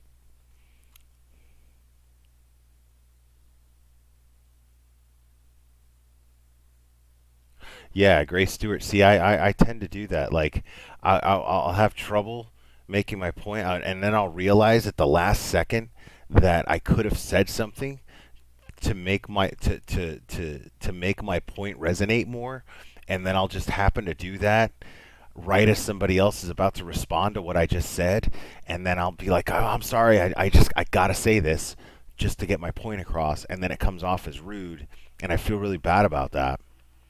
So yeah, that's my big issue. So I end up talking over people, and I feel like a dick when I do it. But it's just because I feel like I just realized that I can make the point I was trying to make a lot better if you just let me say this real quick, and I do that a lot. And I wish that I didn't. You know, I wish I could just be quick with my words and spit them out. You know.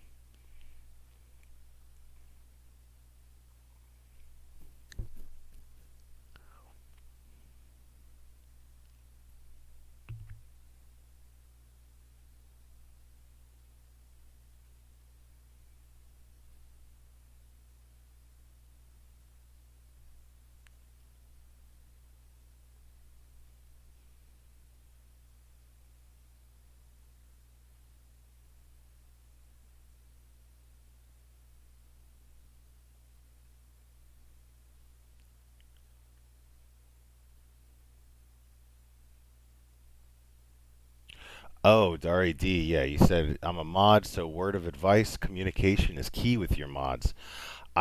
Yeah, me and my mods, it's really funny. Again, we don't have to, like, um, we don't, like I said before, we don't have to do a whole lot of policing here. So it's fun in the sense that, like, I don't, uh, we have a private chat where we discuss stuff, but we rarely ever discuss like the channel. Like 15% of the stuff is what we discuss here on the channel, and I don't know. I uh, we and they're all women. I'm the only guy, and I'm a straight guy, so 90% of the shit they talk about, I can't even fucking relate to. I have nothing to contribute to. So, they're, Shannon here. She's a professional hairstylist, and they just talk about hair and fucking, I I cut my own hair. I'm like, I'm not paying for a haircut. I'm on the complete opposite end of the spectrum of somebody who can contribute to a conversation about hairstyles. So so yeah, it's pretty funny.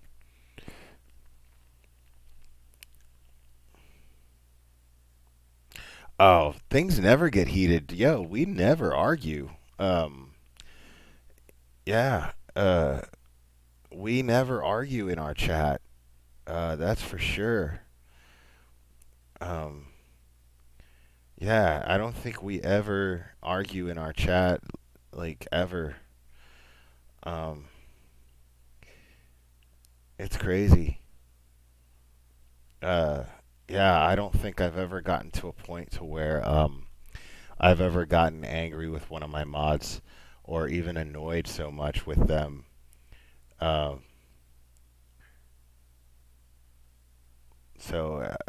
yeah, I couldn't be happier with the small, tight little team I've built. Um,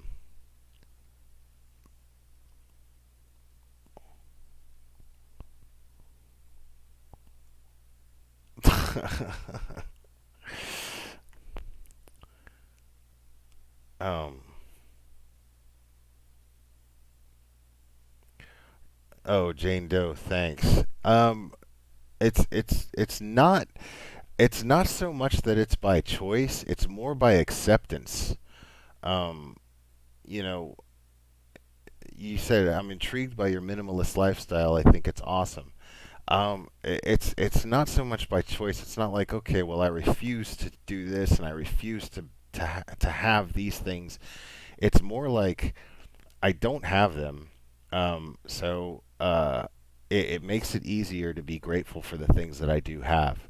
It makes it easier to stay focused on the things that I do have. Um, so it's not so much a a choice as it is an act of practicing acceptance. And acceptance is a big part of the Glare principles that I try to follow.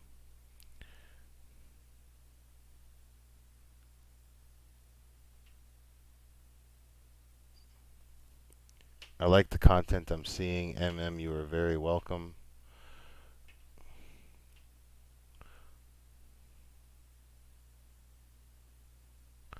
Right, Jane Doe. Needs versus wants. I think that's a very and I'm fascinated.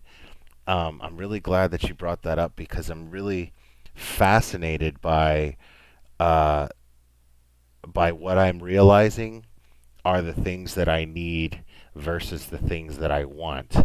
And the things that I want highly, like like astronomically outweigh the things that I need. Um, so so when you focus on the things that you need, and you just focus on, or at least I focus on having gratitude for having the things that I need, which I have more than enough of, um, that that makes it very easy to be happy. Um, I've been very, very candid about the fact on my channel. I've been very candid about the fact that I struggle with anxiety and depression.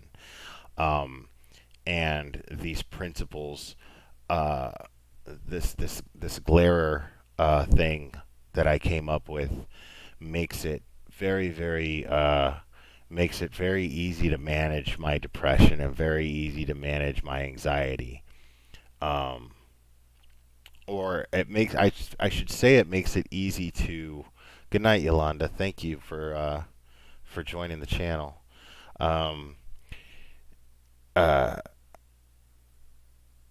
it makes I should say that it makes it easier to create a plan to manage my anxiety or depression, because each time that one or both of those things kick in, uh, uh, it's always different. It's very strange. It's similar enough. It's the same enough every time to where I can spot it and know, okay, Will, you this is happening again, man, and it's just in your head. You know, you got to chill out. And um, so applying these principles allows me to take inventory of my surroundings and my environment, and then kind of move things around in my head as far as what I focus on. Um, and then I just execute. I just execute, and I deal. You know, and I think and I truly believe that if I can do it, anybody can do it. Um, because I think weakness is also just a frame of mind that we tend to just kind of let ourselves sink into. But if I truly believe that if I believe that somebody can teach themselves to be strong. Um, and I was never a very strong person. But I'm becoming stronger every day. And it's fascinating. It's fascinating to watch. It's fascinating to watch myself grow in character. Um, so I highly recommend it.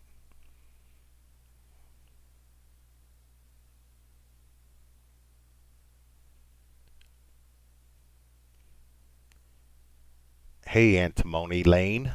I don't even know if I'm saying your name right, but um, yeah. Um, but yeah, I'm very into I'm very into what I'm doing right now. Um, and exercise is definitely a huge part of it.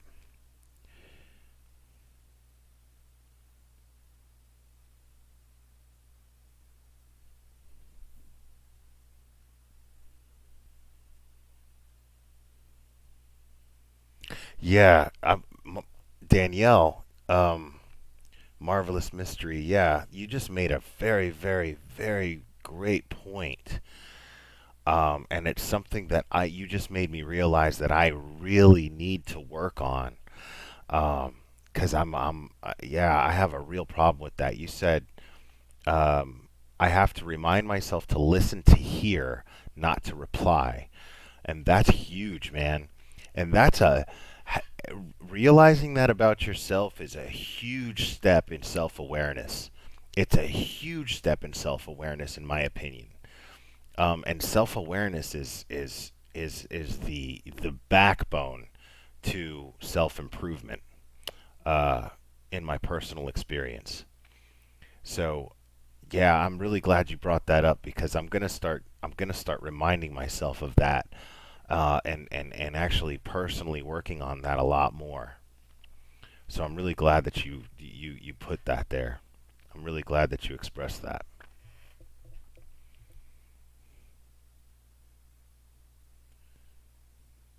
My environment does have a hold on me, so you're sharing this, I can relate. Exposing one's vulnerabilities isn't weakness. It means you're looking at looking it in the eye instead of glossing over things. Right. Yeah, I totally agree. Yeah, Jane Doe, I mean that. Yeah. I'm not in a place to be in a relationship right now. I have a lot more self growth to do, and I'm not going to be any good to anybody else um, until I'm at peace with who I am, and I'm still working on that. I'm still very much working on that. I have no desire to possess anyone. Um, if I'm going to be in a relationship, I want to be in a full-on partnership with that person. I want to be able to trust them with my life and vice versa. And I want to be able to trust them with my soul, you know. Um, and I want to be with somebody who feels the same way and has that kind of self-awareness and those same intentions. And I've got a lot of work to do to get to that point. So until then, this is what I'm doing.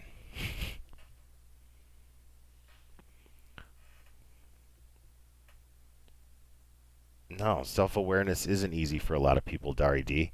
Um, it's absolutely not easy for a lot of people. It's not easy for anybody, to be perfectly honest. It's really not.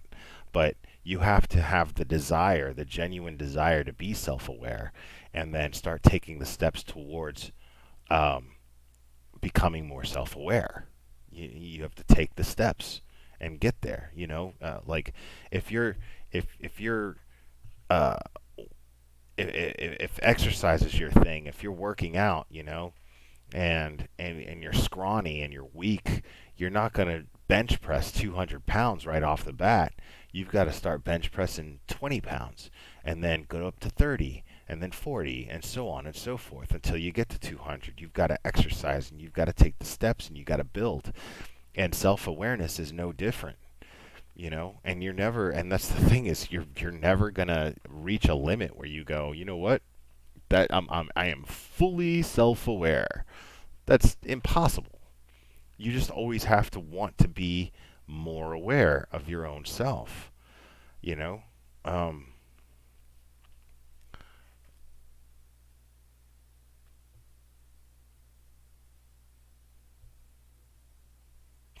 RT. That's funny. Thank you. Um, Undercover boss. I've never actually been legally married, but I've been in long-term relationships, and honestly, I've never been in a good one. Um, but uh, I've never been in a good relationship. Um, I either choose the wrong women, but most of the time it's because I was not in a place where I should have been in a relationship, and I was unable to give the other person the respect and nurturing that they deserved from me. And I don't ever want to be that person to someone else again. Um,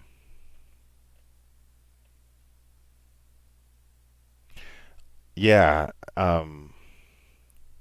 Emily, I respect that very much, that you're in recovery and the 12 steps are something that have helped you develop as a person. Um, I'm not going to get into that right now. I have personal opinions about 12-step programs and things of that nature, at least as far as I'm concerned, not anyone else. But it's not something for me, um, because the thing is every now and again, I like to have a drink, but every now and again. Um, but like I said, I don't want to get into that right now. That's going to be a long conversation. um, but yes, absolutely. Congrats on your recovery. Emily. That's fantastic. Anything that, in my opinion, anything that anybody does to realize, hey, something's got to change in my life because I'm not being the best person that I can be, and I care about the people in my life so much, um, that I need to start making. I need to start making changes. I need to start making positive changes, and and to find any type of program, whether you develop your own or whether you use somebody, you use a program or a way of thinking that somebody else has. Excuse me, guys. I'm sorry it's late and I'm tired. So I'm going to be getting off here soon. But the yawning, yeah, that's a sign where I'm. But anyway, um, anything that gets people on a path of, and their mindset is, I need to be a better person, and I need to make my environment better for myself and the people that are in my environment. Anything that leads you towards that is fantastic.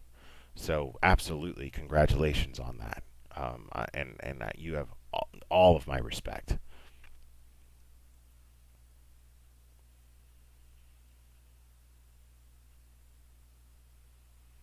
Yeah, okay, Danielle. Yeah, we can do that. I'd love that. Soon I'm gonna be using. I'm still on OBS, which I feel is like a dinosaur thing. I'm going to get on the because I do like the idea of interacting with other creators on my channel.